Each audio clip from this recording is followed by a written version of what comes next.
when your story's stuck in a corner, but there's no way you can save the characters with anything you can pull out of your ass, what do you do? When you need a way to save a character's life without actually trying to put any effort in, what do you do?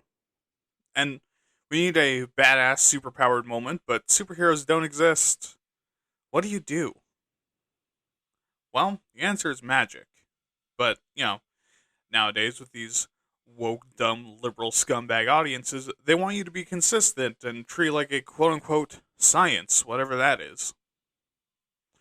But in all seriousness, what is a magic system? And why do you need one? I mean, can't we just let magic be a mystery? And why is the answer yes? All in this episode of Why Are You Talking About This? Nerd.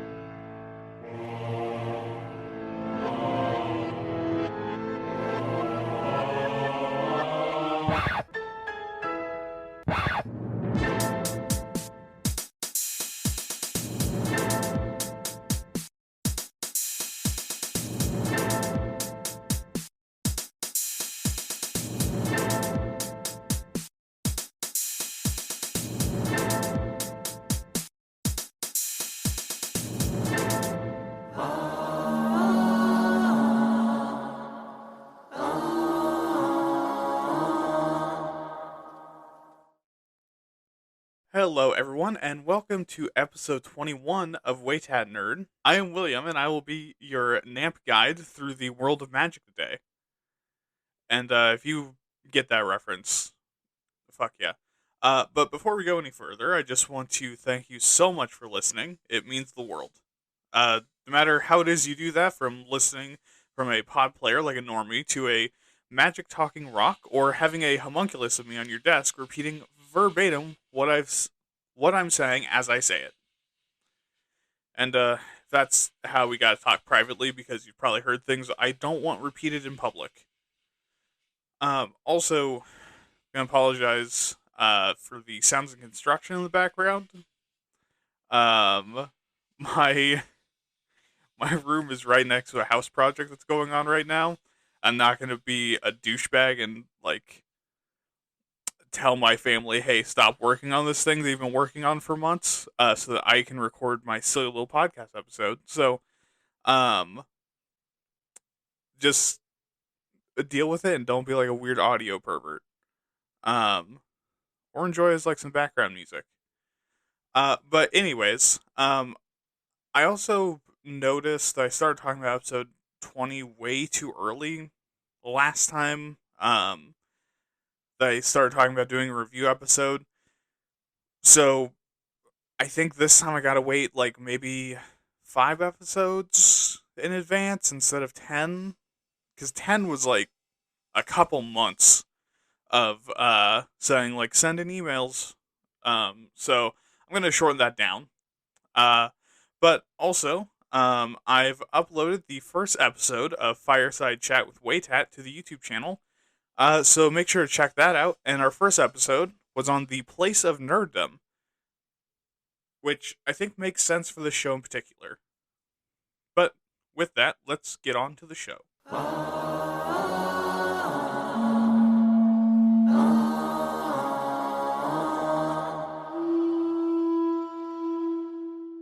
Okay, so we're going to be talking about magic systems today. And this is a really broad topic, since just about every fictional story has a system of magic. So then let's ask, much to the annoyance of all the people that hate it when I define things that they think are common sense, what a magic system even is in the first place. And to do that, we first have to describe what magic is. Don't worry, we're not going to describe what a system is. I assume you know what a system is, since you were born into one. And basically, this is just all the weird stuff in your world. It could be literal magic, superpowers, psychic powers, forces that don't exist in the real world. I mean, basically any kind of pseudophysics that just make things work. So in a fantasy setting, the magic system is the literal spellcasting. While in sci-fi, it could be things like FTL working, aliens looking somewhat human and also submissive and breedable, and AI not being a dumb, big piece of total garbagey shit. Because AI in real life fucking sucks, and we all know it. Um, but a magic system is basically the set of rules and information about the origins, restrictions, abilities, and capabilities of your world's weird shit. This is also the theories both in universe and out of universe about what the magic is, where it comes from, and also all the connecting pieces that make it work in the world, as well as makes it work internally. And I know all of that sounds very self explanatory, but it's still worth actually defining just so we all have it in mind. So, with that, let's talk about actually defining them. And this section is going to be literally lifted from C.R. Rowanson, because if I had to do it myself, and this section would be like 4.5 fucking hours long. But Rowanson actually created something that's reasonable and useful. Um, and he's done that by creating a very handy chart to define 4 kinds of magic systems. So first, he uses Brandon Sanderson's, and see what I mean about writers borrowing from each other. I'm borrowing from him, and he's borrowing from Sanderson. Um, hard and soft magic for the first axis. And this is the gradient of knowledge available about and known rules by both the audience and characters surrounding your magic. So, in other words, this is the amount of absolute horseshit you can get away with before your audience starts to get pissy. The other axis is rational and irrational. This is how logical, consistent, and pattern recognizable your system is, and also how many rules and limits the system has. The more disjointed and random, the more irrational. The more orderly and interconnected, the more rational. And when you combine these axes, you have 4 forms of magic systems. First is hard and irrational, which, much like my penis, is largely known and understand how it works, but there's some very clear gaps of logic. Like how my wiener really likes the other wiener, but not when it's attached to, like, someone who's very masculine. Also, diamond hard.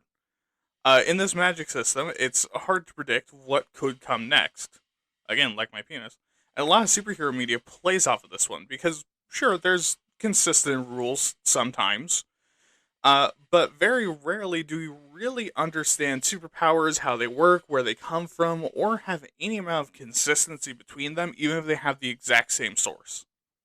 Second is hard and rational. In this system, we know the system, and it has both clear rules and also easily followed patterns. It's very easy to build patterns and extrapolate things to potentially fit into the system. Like in Avatar The Last Airbender, the system is consistent, where we know the rules, and there are patterns to those rules. Like the waterbenders being able to bloodbend or sweatbend, and earthbenders being able to metalbend, or firebenders able to summon lightning. And all of these things would make sense and flow with the logic. Third is soft and irrational, which you might assume is like my wiener when it's not hard, but joke's on you, I always am.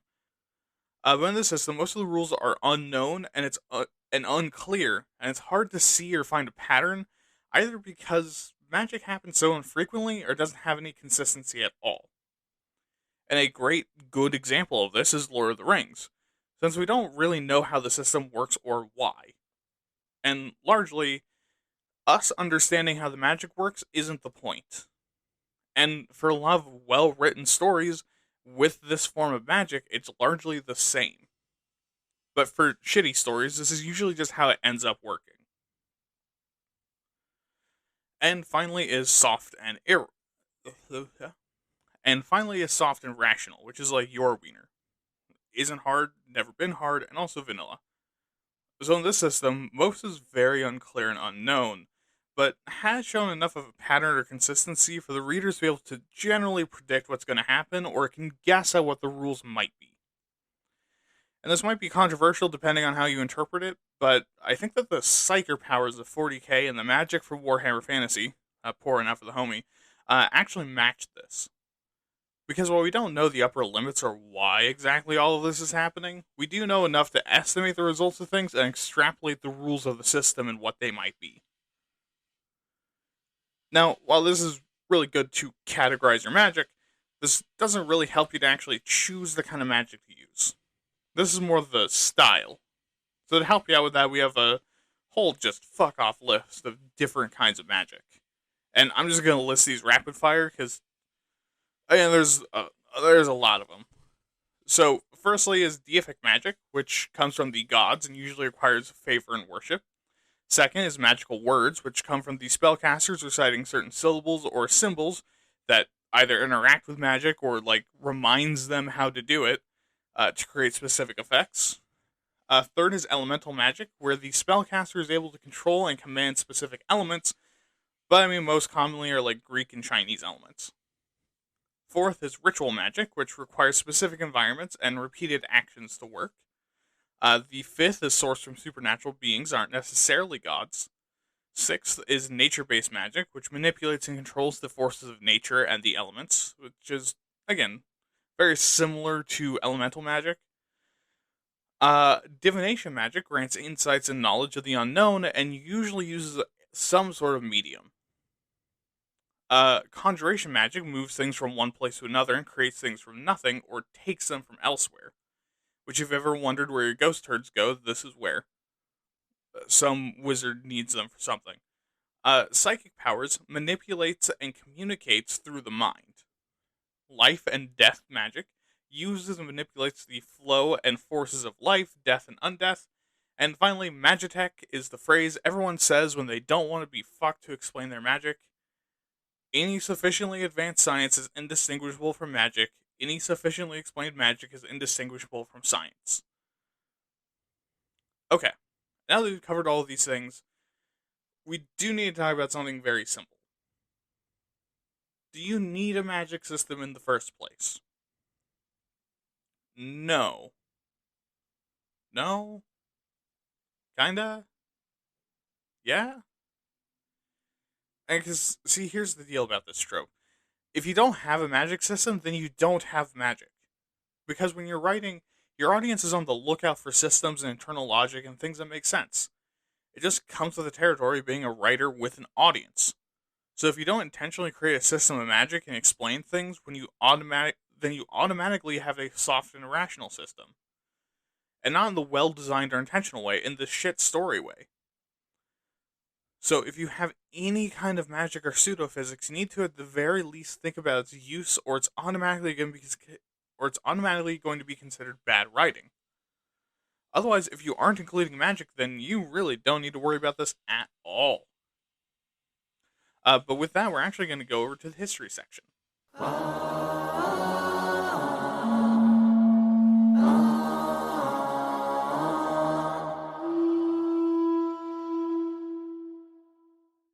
Alright. So this history section, like normal, is going to be fairly short. Because while there's a lot of magic systems in the world and a lot of different ways to go about this, and we've been doing this for a while, we're really only going to be covering major events. So beginning with all of human history, and whoa, slow down. Don't run away yet. I mean, you can't really get away on foot, especially because I handcuffed us together during the stinger. So we aren't going into the entire timeline of human history. The things we need to cover is just that we've been surrounded by magic systems since the beginning. And what do I mean? Well, first of all, yes, I did handcuff us together, but also, since the beginning of human history, we've had religious beliefs, folklore, magical ideas, and weird concepts of how reality works. I'm going to ask you to stop trying to pick the lock. You're not going to be able to get it off. And in addition to that, we've always made up fictional stories. So we've always used magic systems, whether or not we actually believe in them. And for millennia, a lot of magic systems you find in the world were one of two things. The first is the system that's used in a lot of religions and kind of like magical ideas of how the world works. A kind of tit for tat system where if you give the gods or magical creatures a sacrifice of something or dedicate something to them, then you can ask for something in return. Like the ancient Greek gods, even gods like Ares got worship despite being a total coward and a piece of shit even by their standards of being a douchebag. They'd still ask him for favor to stay away from them. Or like if there's a big titted goth eldritch being in the forest, and so you leave her one either very lucky or very unlucky man tied up on the edge of the forest every decade or so, and in return, she protects your livestock and won't come into your house and eat your children. That's also another example of that kind of magic system. But the other system was the folklore and fictional story system, where it's basically just, hey, bud, I'm going to ask you to stop asking questions and shut the fuck up. And this was common because in a lot of ancient stories, there were more moral lessons and education, and the magic wasn't the main point, even a little bit. And because storytelling was usually done orally, fuck yeah, the storyteller had to have very tight control over the story and the storytelling session to not, like, fucking forget parts of it. I mean, the best way to prevent someone from knocking the entire story off track was to tell them, hey, shut the fuck up and don't ask why this works. It's just the gods or something. And these systems are what's been used by a lot of creators and writers up to today. But speaking of which, we jump all the way forward to 1872, when the first modern fantasy story is written. And if you thought that was Lord of the Rings, you'd be wrong, you fucking moron. Nah, I'm kidding. It's understandable you thought that. But anyways, this book, The Princess and the Goblin, written by George MacDonald, was released in 1872. And this book fits very closely to folkloric story structure, being about a princess and the son of a miner absolutely genociding goblins under a castle. Oh, don't worry about the moral implications of that. This is before we had to consider them people. I'm talking about the British, not the goblins. But anyways, the magic system in this was similar to folkloric magic systems. I feel like I shouldn't have to clarify, but I also feel like I kind of do have to clarify because I've seen how Twitter behaves. I meant the goblins. um, yeah. Okay. Anyways, the magic system that was used was similar to folkloric magic systems, being focused on specific objects, and it wasn't really ever explained. And this story and the magic system is really reflective of the times, while with it appealing to the British public at the time that really, really wanted to remember the quickly disappearing world of mystery, wonder, and simplicity in an increasingly industrialized world. And almost 50 years later, we have a new set of magic systems. And this is where we diverge a bit in two different directions. So in 1950, we have Jack Vance's Dying Earth series being introduced, which introduces Vancian magic. Which, I'm going to go over that real quick, is Vancian magic is a set of 3 rules for magic that has since been used all across fantasy. Those being, first, magical events are packed into distinct spells with fixed purpose and power. Second, that spells represent a kind of magic that has to be prepared in advance and can only be used a specific number of times until needing to be prepped again. And third, that mages have a finite capacity for spells. Which may sound familiar, and you'll see why soon. But this form came about in the US during a time where culturally we were becoming hyperfixated on reason and systems in response to the Cold War.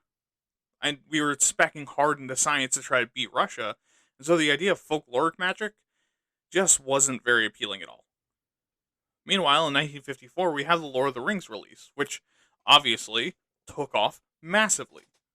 But the magic system of the Lord of the Rings is very folkloric. Most magic is used by specific people and places. Wizards are within specific objects and aren't particularly well described or delved into.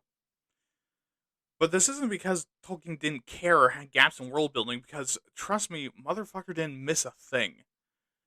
It's because he was a good writer and delving into the physics of the magic wasn't story relevant. Magic was more relevant as a mystery and as the dying of the light of the old times moving towards the more boring and darker human world.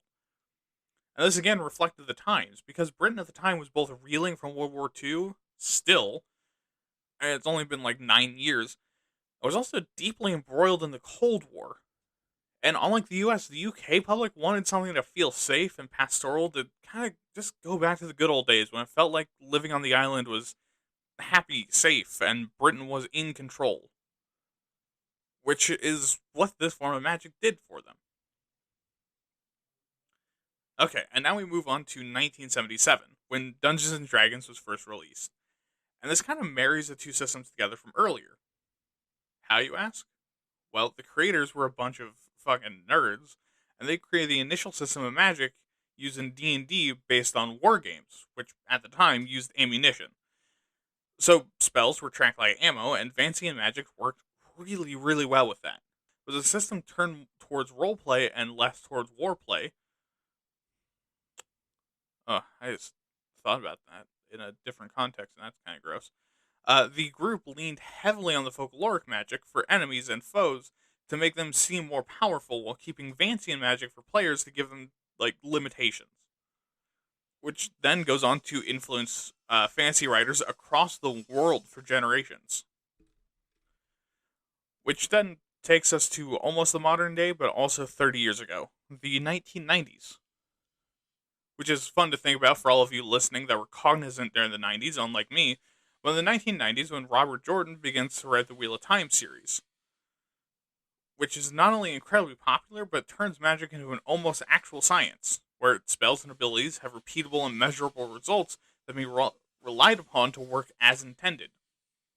Which again makes sense for the time, as does in 2006 when Brandon Sanderson releases Mistborn, which builds on the zeitgeist of the time and also introduces additional features that will become common across magic and fantasy in general. Because in Mistborn, not only is magic tightly controlled with specific and oftentimes well-defined and damn near scientific effects, but they also have a lot of difficulty and cost associated with them. Which again makes sense for the time.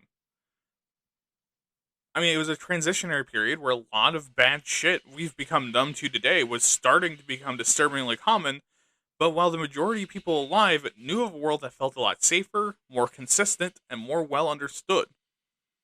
So this appealed to a lot of people because it's magic you can grasp and understand and feel like you know what's happening, while still seeing the writing on the wall warning about the dangers, without feeling like you're going to get blindsided by some new unforeseen disaster that will ruin your life. Which reminds me, let's go to the modern day.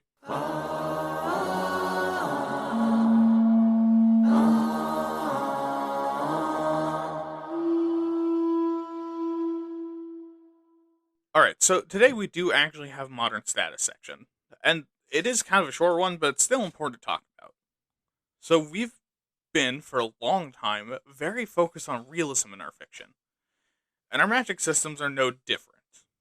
I mean, basically in nearly every discussion I've seen or been a part of about magic for nearly 2 fucking years has been about why magic should have rules, hard versus soft magic, and complaining about how certain settings don't make any fucking sense.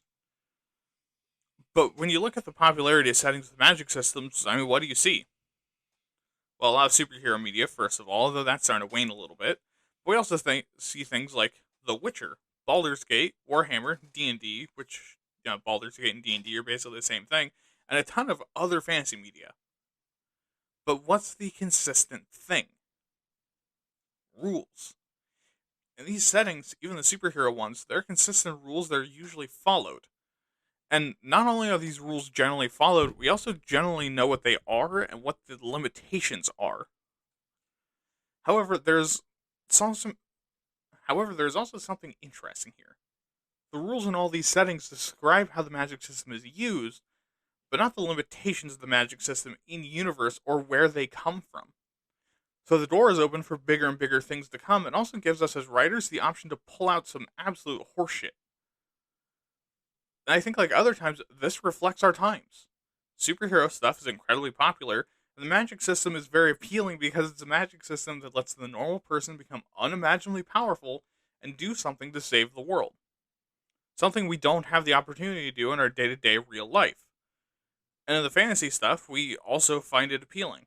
Because for years, we've been being disillusioned more and more by the world, and it's no longer mysterious or interesting, and we've become numb to a lot of horrific shit that happens.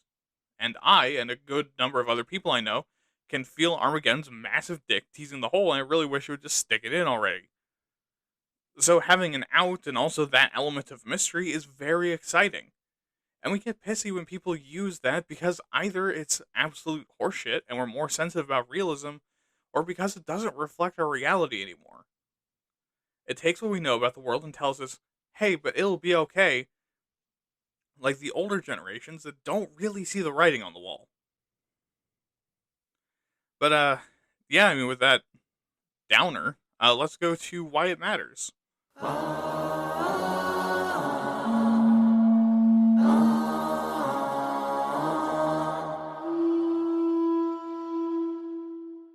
Okay, so why does this actually matter? Well, there's only really one reason why: investment. Because your audience cares a lot more about your story in general if they understand both the world and the stakes. And this includes things that would normally happen in real life, like random shit happening. I mean, sometimes in real life, a random thing will happen that hurts or helps us with nothing we can do about it and no reason why it happened. Which is not what we want in stories. But this means, as far as magic goes, that even if you want to be a mystery and have intrigue or be entirely random, you need to lead your audience to conclusions about your system and reward them for making the right assumptions. So even in a soft magic system, man, I'm really getting waylaid from both sides. The fucking train just started passing as the drill's going. Uh, anyways, even in a soft magic system, and then I have to hear my own voice too. Uh, but so even in a soft magic system, you need to lay out rules and be consistent about following them, because this builds your audience's trust and expectations, and they'll go with you when you decide to do some weird shit. But I know what you're asking. Why will your audience become invested if you have more rules and less possibilities? Wouldn't it do the opposite? Wouldn't the audience want to be surprised? Like, imagine their faces when no, shut up or I'm going to go get the pillow again. See, having no system at all means that for your audience, on the good side, anything is possible and is just as likely as anything else. And on the bad side, they're seeing straight through you and know you're going to write yourself into a corner and abuse the lack of a system to try to avoid it. Which means that regardless, your audience during a moment of tension might not be feeling the tension with you at all. Instead, they'll be looking for the ex machina. And if you don't provide it, they're going to be pissed that it didn't come when you never established why it can't. And if it does, they're going to be disappointed because it either has robbed the tension from the moment, or they're going to respond with a massive eye roll as they realize that you've done this thing for no other reason than to artificially create tension.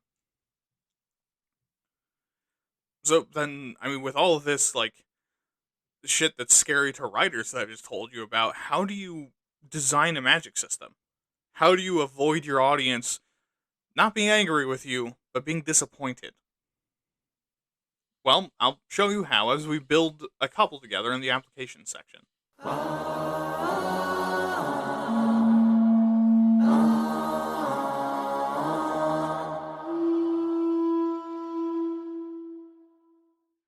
Alrighty, so let's ease some of your fears and talk about how to write these things. And the first thing we got to talk about is Brandon Sanderson's 3 laws of magic. And while you don't have to use them, they're super valuable to keep in mind and are also just generally pretty well known. So they're going to come up anyways. Also, Brandon Sanderson is a cool dude. Oh god, please don't do anything fucking terrible in the future. Oh my god, please don't.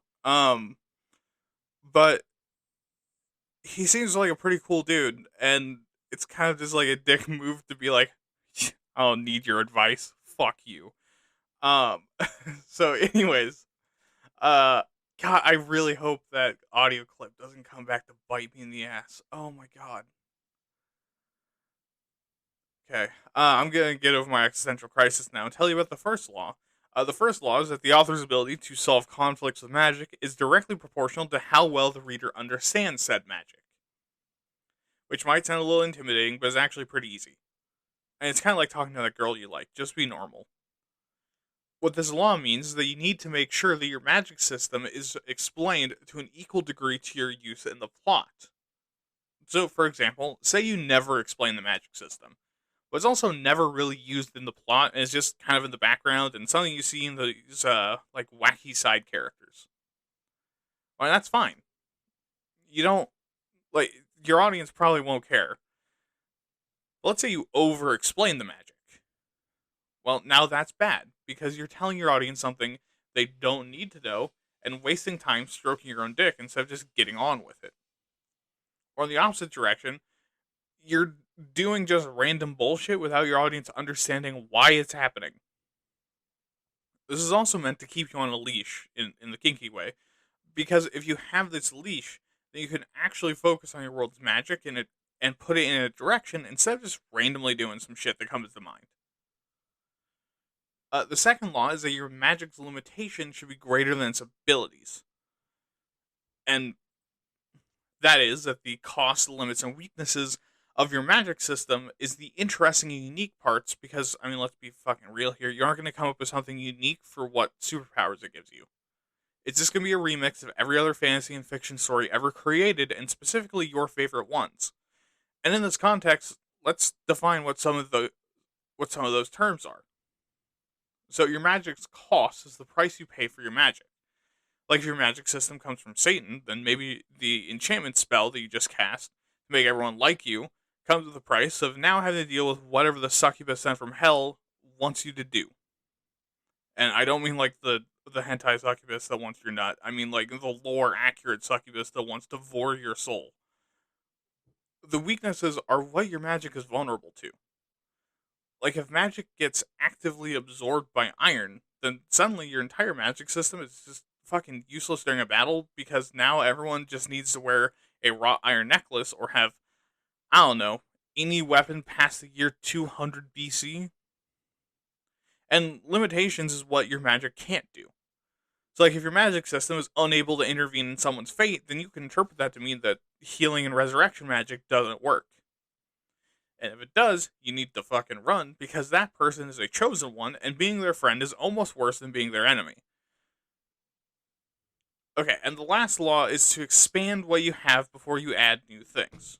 Which basically means extrapolate on it, interconnect your magic system into the world, and find all the nooks and crannies you want to haphazardly shove it into you before you make new things. Because oftentimes when you do this, you find not only blind spots to your own magic system, but you also don't have to do anywhere near the amount of work you would have to otherwise do. I mean, think, what's easier? Making an entire system to explain how metal airships work, or just strapping an air elemental inside of a rubber prison and hoping to whatever gods you believe in that someone doesn't get the bright idea to let it out? There's a cum joke there. I'm going to let you make it. Because as much as some of you would like to think that you're better than me, you are not. You are on the same level I am. Also, before we get into the actual recipes of how to make a magic system, we should also talk about, in general, what styles of magic system are better for what outcomes. So, in general, you're going to want to use a soft magic system for villains, deuteragonists, and supporting casts, while using hard magic system for heroes. And why is that? Well, because having limitations on your magic for characters you actually give a shit about makes your writing easier. Because you don't need to think about all the weird shit that your audience will throw in your face that you could have used to prevent everything wrong with the story and setting in about half a second.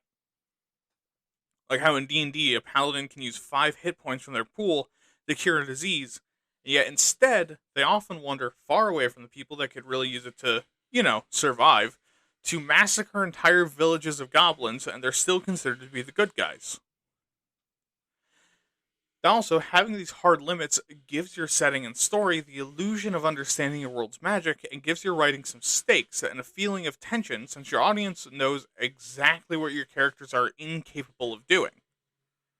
But for other characters, since we aren't seeing the world through their eyes, you aren't limited by this. You can do basically whatever you want, especially because you can easily handwave it as a form of magic your protagonist won't or can't use. Like using a combination of period blood and orphan tears caused by you telling them Santa isn't real to cast spells. And the protagonist can't do that because, firstly, they don't have a vagina, and secondly, because that's mean. What the fuck is wrong with you? And also, if your villain is supposed to be a magical threat, then they can't be on the same level as your protagonist.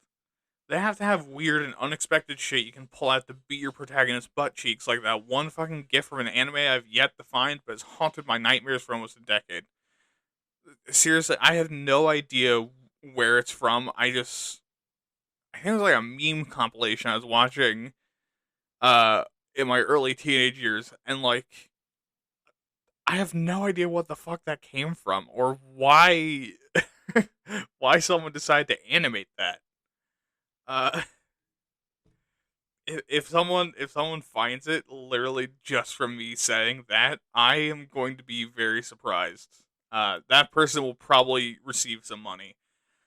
Uh okay, so with that, let's go through the recipes for how to make a magic system, beginning with mine. Because this is my podcast and also I'm a writer. So if you're going to be a dick and tell the podcast man to shut up and say what the experts say, I'm going to slap my cock on the table and just shrug. Okay, so how I do it is by taking a magic system that I know very well or that I like, and then scratch off all the serial numbers and all the setting specific shit. And then from there, I fix all the things I broke by doing that and replace them with my own setting specific stuff. You know, like when you can't afford a Build-A-Bear for your girlfriend, so you steal one from a child, rip its organs out in front of them, and then stuff it yourself with a reverse polarity vacuum cleaner with wall cotton candy. And if it's too familiar still, then I break it again and add in stuff from folklore I like, other magic systems I'm recycling, and how I think it should work. And this, in my opinion, creates a magic system that feels cozy and comfortable and like a nice warm blanket of familiarity for myself and my audience, while still being different enough to activate my neurons. So let's go with an example of this recipe. And let's begin by taking the magic system of D&D and scratching off all the setting specific stuff. So the spell school names and identifiers, spellcaster names and spells, cosmological implications, and the name of the weave and setting specific reasons why there's a cap are all removed. So now what we have is a system of 8 fields of magic that are levels 1 to 10 that are caused by a woven sheet of magic of magical energy that suffuses all of existence. And this is an entirely broken system, because there's nothing mooring it to the setting, and also it fucking sucks. And from there, we build up the schools, what each level means, and also adding in your own cosmological implications. But on this one, I'll actually leave it up to you, because holy fuck, I don't think you want to see this part. It's going to deal you psychic damage with what I do. So let's go to another recipe. This one brought by Doug Lansborough. And for this recipe, you're going to want to start by designing the source. So ask yourself where this magic comes from, why and how it works, and what someone has to do to make it work. Is there a single thing this comes from? Is it a force of nature or man-made? Or are there weird conductive materials you need to use? So for this recipe's example magic system, let's say this magic is a force of nature that just exists within things, which is like the ambient force of magic in the world. In order to use it, you have to have something in your hand that can absorb magical force, or you have to be naturally connected to the forces of magic. And then you just think and it happens. The second step is to define the abilities. What kind of things can this magic do? Well, yes, you can make it infinite, trying to make sure that's shown to the audience as consistent. And also, don't really worry about having magic systems be too close to other magic systems with the abilities, since, as we said, there's no such thing as a unique magic system. Also, make sure that the abilities serve a point and aren't just random things you threw in. So let's make this an elemental system where each form of magic is control over a specific element. And let's go with the classic Chinese elements of earth, fire, water, wood, and metal, and also add in wind, lightning, and rot. So within our magic system, each of these forms of magic can grant you complete control over one of the 8 elements, which is consistent and also has some wiggle room because these elements are also symbolic and not really literal, which segues into the costs and limitations, which is basically what prevents this magic from being all-powerful. And the costs can be things like life force, body parts, resources, lodestones, or any other objects you might have to use or sacrifice. And limitations are things that prevent magic from being used, which would include legal and societal rules in your settings, or are literal laws of reality that prevent magic from doing certain things. So let's go through this with our system, starting first with the costs. So for the system, our magic corrupts our users and also draws on your pool of magic, which is limited. So you can only cast magic for so long from a particular source, and while you cast the magic, since you're altering how it flows and operates, then it'll change whatever you're using to cast. So if you use your own body to cast rot magic, not only is your own pool of rot energy, or what causes you to age and eventually die and then decay and return to the earth, uh, being reduced to eventually nothing, but you're also being mutated into a fucking emotep. And for the limitations, let's say that if you use one form of magic, then you can't use its opposite or be affected by it for any reason. And that you can't use any magic of other forms once you specialize up to a certain point. So with our dry, fingered, wrinkly dick falling off from leprosy rot mage, they can't use or be affected by wood magic, which really sucks for them for a variety of reasons. And if they're really good at rot magic, they can only use rot magic. And then finally, design your magic users. Who are they? What are their demographics? Is this a job? Is this even legal? Do doctors hate them? What do they need to do to use this magic? Well, that's where for our system we lean on Eastern folklore and philosophy like a good little culturally appropriate artist and say that this magic system requires intensive training and dedication to use and a full philosophical understanding of the element. And the deeper you understand and the more you dedicate your mind and body to it, the stronger you get. And while anyone can, eventually learn how to do this, most people will never be able to find the amount of willpower or natural talent for it to even start trying. And to steal from the East more, this isn't a job, but it's a lifestyle, like living as a monk. In order to use this magic, you have to focus on your magic's philosophical implications while also doing certain body movements. And with that, we have a pretty good magic system, or at least the basis of one. You don't really have to make individual spells and stuff necessarily, and you can go from this point. Just as long as you stick to the skeleton of the system, you'll be fine. Okay, and now let's talk about the final recipe example, the one used by C.R. Rowanson, who you might remember from earlier. So, under the system, you begin by generating ideas. Rather than trying to force your brain in a direction, you just sit and let ideas come to you. Go ahead and do that now while you're listening. I'll try to slow down a little bit. So, don't try to force anything and just kind of let the ideas come out of you.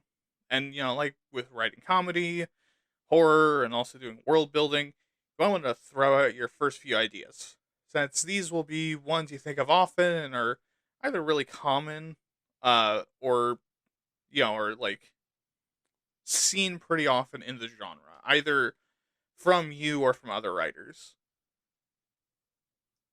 All right, you got an idea? Good. So your next step is alignment. Align your ideas to your world and your setting. And this isn't by trimming things away necessarily. Rather, it's molding and forming the ideas into the story. So if you came up with something Magitech for your story, don't trim away the idea that you had of it being a super rare fuel source being used because your story doesn't touch on that. Instead, find a way to bend and morph and mold that idea into something that fits into your story. Like if your story is about the dangers of using resources given to you from your capitalist overlords to fight your capitalist overlords, then making the fuel for these magical powers be something the protagonist has to buy from an antagonist would be molding the magic into the story. And this is less about rules and more about the point. Like making your magic system match the point of your story. What does a system of magic say about the story? And what is the purpose of it in the first place? Alright, and your third step is to define the system. Dig into the nitty gritty details and exactly how your system operates. Link together the concepts and ideas and rules you've thought of. Link together the concepts and ideas and rules that you've thought of. Because remember, undefined power weakens your story. By having just the right amount of explanation, your audience will want to learn more and dig deeper. And then finally, iterate. Do it all again and keep going over and over again until you have a system that you're happy with. And with that, let's go to my soapbox.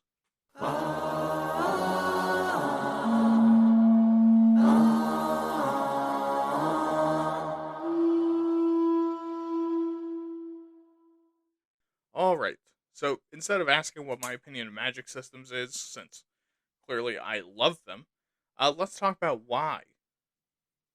See, I love magic systems because at the core of it, to me, this is what sets sci fi and fantasy apart from the rest of fiction. These systems, on top of showing our creativity as creators, are also the heart and soul of the entire genre. We want our worlds to be cool and different from all the other worlds, and I fucking love doing that. And I love the world building of magic almost more than the actual story, which, I mean, holy shit, is that very clear if you've ever had the displeasure of seeing me create. World building a magic system lets me let loose all the insane ramblings I have in my head. And there's so many options. Also, I do have to say, if you ever encounter someone that dislikes a magic system, I don't think you've met someone that likes fiction. Because everything from superhero fiction to high fantasy and even to sci fi that doesn't look like it has a magic, to even sci fi that looks like it doesn't have a magic system. And we talked about at the beginning of the episode that without magic, most of these settings just don't work. But yeah, I have a whole lot of fun, not just making the systems, but also seeing other people's. And it's a ton of fun for me to see what people can come up with. And hey, if you do from this episode, let me know about it. I would love to hear it. All right, let's get out of here.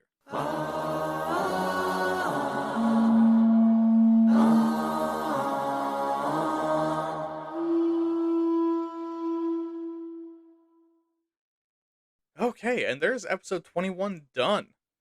Man, I have not had a controversial opinion lately, I guess. But, anyways, don't forget to subscribe to this podcast feed, like it, leave a review, whatever else it is you can do on your platform of choice. Send me an email at waytatpods@gmail.com. That is WAYTATPODS at gmail.com with questions, concerns, opinions, compliments, insults, actuallys, your favorite shitty magic systems, what magic systems you prefer, and anything else you want to tell me. Also, follow me on Twitter at waytat_pods. And remember to check out my other podcast, Waytat, where I talk about other topics that are uh, usually terrifying in some way and also often sad. It's a good show, though. Come check it out. But with that, have a good night.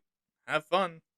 Keep writing. And remember, crusty titty milk and bad words summons demons.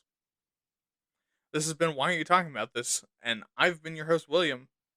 Good night.